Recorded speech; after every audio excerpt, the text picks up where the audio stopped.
one can't see one's likeness. There is no clarity. In that twilight state of half-sleep/half-wakefulness there is no real awareness. Even in daily living when the mind says, "I've had enough. It's too strenuous. I don't want to do it. Let other people do it. Why should I? Nobody else is doing it," it's a muddy mind because one can't see a clear way, a clear direction for oneself. A clear direction brings the needed energy. One knows one's path and destination. One can walk toward it with vigor. When one has no destination, there's no fascination, no interest. It's difficult to find a clear destination in life, but the Buddha has shown us the way. He has a clear destination of freedom, of cessation of suffering, of liberation, of nibbana. Restlessness and worry. The next enemy is restlessness and worry, or distraction. Everybody suffers from that, so you can see what a common enemy it is. All 5 enemies are unfortunately very common. Everybody has them to some degree. We need to check which one is our own worst enemy, which of the 5 comes around most often. They are all sitting inside waiting for an opportunity, but 1 or 2 of them can appear at the slightest provocation and often overrun us. Those are the ones we need to work on. Restlessness in the mind shows itself in restlessness in the body. The body is the servant, it has no authority of its own. The body without a mind is a corpse. Whatever the body does is being dictated by the mind, whether we are aware of that or not. Most of the time we react so spontaneously and impetuously that we don't even know that the mind has said, "Do that," and we think, "Oh, it's my body," but it can't be my body without my mind. Restlessness in the mind is mostly due to past experiences, those one has committed and those one has omitted, all the things in one's life that one would have liked to do and didn't, or those one did and would have liked not to do. Restlessness in the mind makes it very difficult to concentrate because it arises again and again. The Buddha compared restlessness in the mind to a pond where there has been a lot of wind, making the waves rise high. When there are waves in one's emotions, one is drowned by them. One can't see clearly. Worry is usually about the future, and most people are extremely good at worrying and often fail to stop and think how useless and absurd it is. Worrying about the future is meaningless. The person who's worrying is not the person who is going to experience the future. There will be change, not just having grown older and hopefully a bit wiser, but a totally different set of circumstances with different thoughts and different feelings. Quite useless to worry about the future. If you have some photos of yourself when you were 4 or 8 or 12 or 15, hold them up against the mirror. Look into the mirror and decide which one you are. Are you the 4-year-old, the 8-year-old, the 15-year-old, the 25-year-old, or the one who is looking into the mirror, or all of them? If you are all of them, then by now you must be thousands of different people. And that is what one really is, a state of constant change. If the 10-year-old or the 15-year-old had worried about what was going to happen to the 60-year-old, would that have made any sense? You can't remember what that 15-year-old was thinking or worrying about.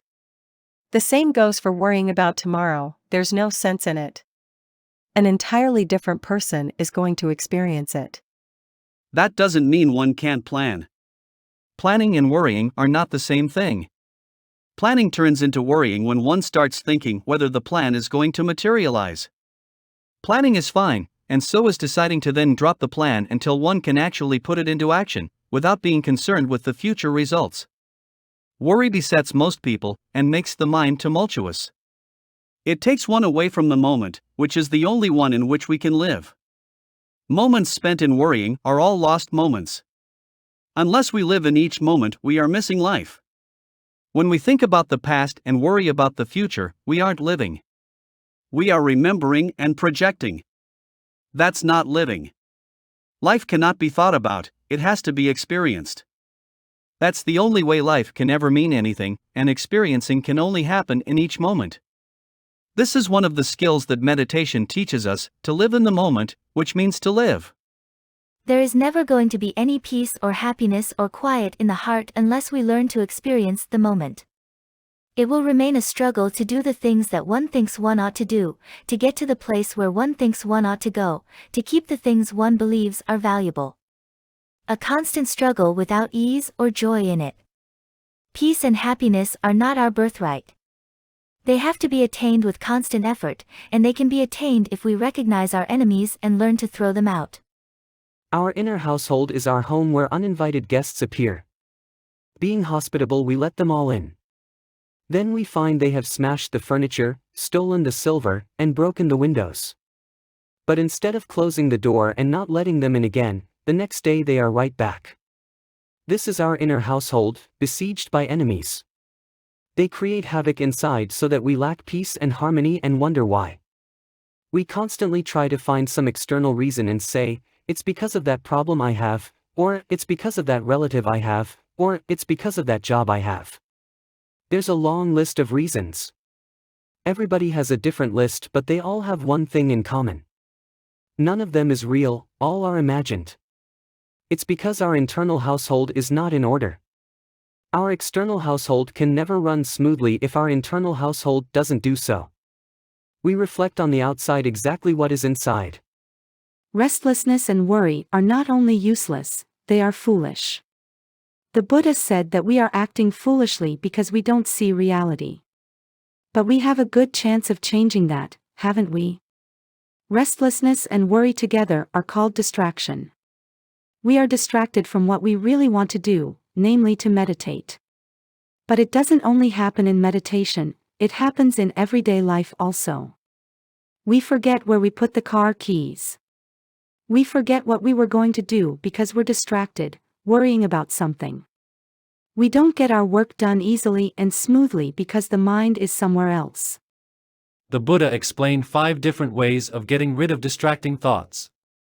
He gave very telling similes that help us to remember. The first and most gentle way he compared to a carpenter who has put a block of wood into a hole and finds it doesn't fit. He hammers it out again and puts a more fitting one in. This means substitution. If our mind keeps worrying about the future and remembering the past, it is not fitting. There's no happiness, no peace in that. Substitute. Put something in that fits much better. In meditation, put the meditation subject in. In daily living, put in what is wholesome and profitable. What is actually happening in that moment and has some joy and loving kindness in it. Substitute. The next simile he used was of a young man and a young woman dressed up very nicely, ready to go out. They get out to the street and realize that each of them has the carcass of a dead animal hanging around their necks. They quickly run back inside to clean themselves up, because they are ashamed to be seen like that. We feel ashamed when our mind is so unruly. We feel ashamed when our mind has all these negativities in it. The Buddha said shame and fear are the guardians of the world. Without them, the world would be in an even worse state than it is. Most people think that dirt spots can only be seen on our clothing or on our body. But that's an illusion. The dirt spots on our mind are just as easily seen, not with the physical eye, but with the mental eye. We know when somebody is angry. They don't have to say a word. We know when somebody is egotistical. Their actions and their words betray them. Words and actions come from thought, and they must fall in line with what one is thinking. We often don't talk about what somebody has said, but rather what somebody has done, because that is an exact indication of what is going on in his or her mind, good or bad. Remember, the dirt spots on our mind are like a dead carcass hanging around our neck. We can take it off and only come outside when we are nice and clean again. Another simile the Buddha used to describe distracting thoughts was of seeing an acquaintance on the other side of the street. Instead of running over to greet him and inquiring about his health and family and getting involved with him, stay on your own side of the street and keep on walking. Pay no attention. When the distracting thought arises, don't become involved with it. This is more difficult. To pay no attention means that one is already somewhat in charge of one's mind. It's also a stronger mind action. The first 2 ways are gentler. To feel ashamed is possible for most people because one has a conscience. But to disregard a thought is more difficult and takes more strength. The next simile used was of a man running along who realizes he feels most uncomfortable and thinks, well, why am I running? I could be walking. So he starts walking. He's still uncomfortable, so he decides to stand still. He is still uncomfortable, so he decides to sit down. Still uncomfortable, he decides to lie down and be really at ease. Recognize the discomfort that comes into the mind and into one's whole being when there are unprofitable, worried, restless, unskillful, and distracting thoughts. It brings no satisfaction, no joy, only the opposite. It keeps one anxious and uneasy. Know this discomfort and realize that nobody else in the world can make us comfortable except ourselves. Nobody can do it. Not the Buddha, nor his enlightened disciples, nor the Pali Canon, nor our parents, teachers, or friends. We have to do it ourselves. Unless we make our mind comfortable and joyful, it will never happen. These are 4 methods that we can use in succession, one after the other. If the first one doesn't work, then try the next one and the next one. If none of them has worked, then one must use suppression. The simile the Buddha used was that of a great big strong man who grabs a tiny puny man by the neck and drowns him, pushes him under water and keeps him under water by force. In other words, we force those unwholesome thoughts out of the mind and force ourselves not to think of them. This is a last resort, but from it we can see that it's better to suppress than to continue thinking in unwholesome ways. Eventually we can learn to substitute. With the suppression of unwholesome thoughts, we do not allow them to make a groove in the mind. We do not allow the mind to become habituated to that kind of thinking. A mind that is constantly thinking either in a restless, worried, or negative way, or an angry or self-indulgent way finds it hard to drop the habit. Suppression is better in that case. One antidote the Buddha prescribed for restlessness and distracted thoughts is learning more about the Dhamma, the teaching. When one knows the teaching, one can direct the mind to it often. One remembers the Buddha's words. When one learns more about it, there are clear-cut and decisive answers in any kind of difficulty that arises. The Buddha's answers always lead out of suffering. They always lead out of egoism, but they are not so easy to follow. That's why people often don't wish to follow them, because they don't lead to self-indulgence and physical comfort. The other antidote is to associate with wise and mature people, in addition to having noble friends and noble conversation. This means that one should be careful what friends one chooses. It doesn't mean that one has to give up all one's old friends, but one must find such friends with whom a wise and uplifting conversation is possible. Again, we see that the people we associate with are very important. Birds of a feather flock together. The kind of people we are with is a direct indication of what we're interested in. Skeptical doubt. The last of our enemies is skeptical doubt. The Buddha compared it to traveling in the desert without provisions and without a map, thereby going around in circles, being overrun by bandits, and killed. He gave the analogy of a pond covered with weeds. One can hardly see the water at all. Skeptical doubt is traditionally explained as doubting that the Buddha was really enlightened, that the Dhamma was the truth, and that the Sangha had perpetuated the Dhamma correctly. But more damaging for one's personal growth is doubt in one's own abilities, one's own spiritual aptitude.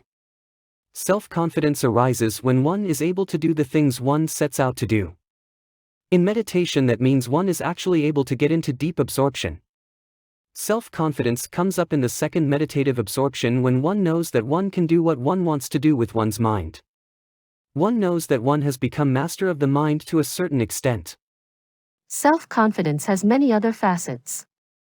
It's not aggressive, but is a feeling of certainty that we can rely on ourselves completely. That reliance only becomes possible when we have our emotions under control. We cannot be sure of ourselves when our emotions are untamed.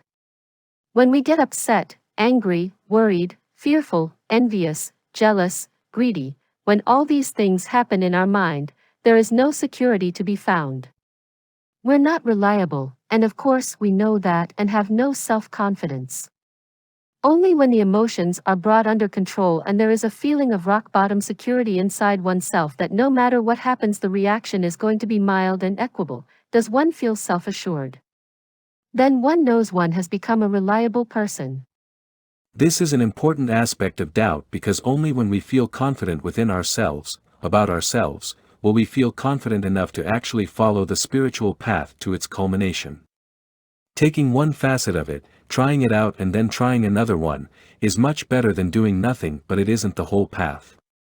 Self-confidence is essential to being able to say, I can really do this, and I will follow it until I come to the very end of it.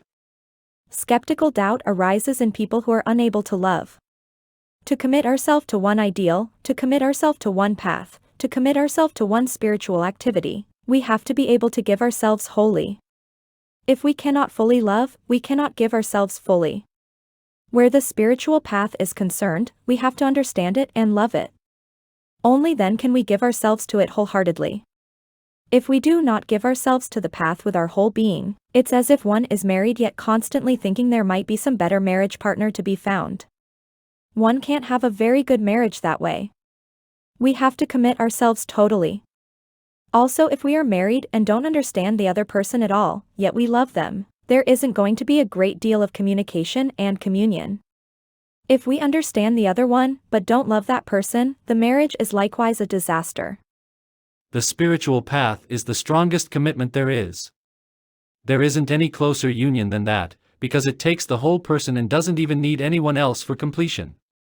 We have to understand the path completely and love it from the bottom of our hearts. When we do that, there's no room for skeptical doubt. One doesn't have to ask, was the Buddha really enlightened? That's not a pertinent question. If we follow the path, we are going to find out for ourselves. Total commitment means we can give our whole being. If we can do that, it means we are able to love. People who have a great deal of skeptical doubt are always flitting from one thing to the other. In the West, we call them guru hoppers. That's a favorite pastime for so-called spiritual seekers who can't commit themselves. There might be a better one yet. A simile often used is this: you're looking for water on your farm and you think you might find it in the southeast corner. You dig down 10 feet and there's no water. Then you think, oh, must be the wrong spot. I'll go to the northwest corner. Then you go to the northwest corner and start digging. Again, after 10 feet you give up and think, must be the wrong place. You do this 10 times and never find any water. But if you had stayed in the first place and dug 10 times 10 feet, you would certainly have found water. Just keep digging in one spot. Commit yourself fully. To commit ourselves fully to the path of the Buddha is a lifetime occupation. It doesn't mean that we can't keep a house or do many other things, but all of them need to be done with the Dhamma in mind. Then everything we do becomes a teaching and learning situation. The antidotes the Buddha presented for skeptical doubt are the same ones he used for restlessness and worry, learning more about the Dhamma and associating with wise and mature people. The Buddha said the one who can get rid of these 5 hindrances is one who has finished the work, with nothing more to be done. These 5 hindrances are our passport to saṁsāra, round of rebirth. They are our permanent residence visa. We have to do something about them, if we want to get out. Even a slight improvement makes life much easier. And that's what everyone wants, isn't it? Ease. But the ease we want cannot be obtained through physical comfort. The ease we want can only be acquired through mental comfort, and these 5 enemies represent mental discomfort.